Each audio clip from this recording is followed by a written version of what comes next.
Donald Trump ametangaza rasmi marufuku mpya ya safari kwa raia kutoka nchi mbalimbali, hatua ambayo imeibua mjadala mkali duniani. Tangazo hili limejumuisha marufuku kamili kwa nchi 12 na vikwazo vya sehemu kwa nchi 7, likieleza kuwa ni njia ya kulinda usalama wa taifa dhidi ya vitisho vya kigaidi na hatari za kiusalama. Hawa ni raia ambao hawataruhusiwa kabisa kuingia Marekani isipokuwa kwa ruhusa maalum. 1.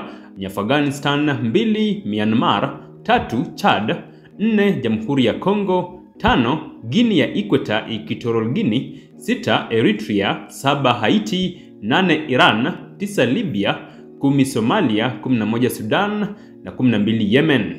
Kwa baadhi ya raia wa nchi zenye vikwazo vya sehemu, visa maalum tu ndizo zitakazotolewa, hususan kwa diplomasia, wanafunzi wa kiwango cha juu au washiriki wa mashindano ya kimataifa. Baadhi ya nchi hizi ni pamoja na Burundi, Cuba, Laos, Sierra Leone, Togo, Turkmenistan pamoja na Venezuela. Ikulu ya Marekani imesema marufuku hii inalenga kudhibiti vitisho vinavyotokana na ugaidi, usafirishaji haramu wa watu na usalama wa kimtandao. Hata hivyo, wakosoaji wanasema hatua hii ni ya kibaguzi na inakiuka misingi ya haki za binadamu.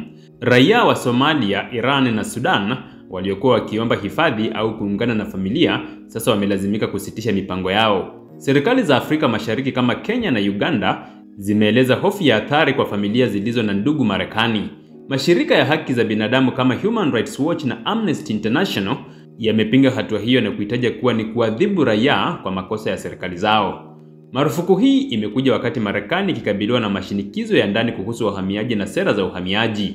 Huku dunia ikifuatilia kwa makini, bado haijulikani kama mahakama kuu za Marekani zitapinga baadhi ya vipengele vya marufuku hii kama ilivyowahi kutokea mwaka 2017.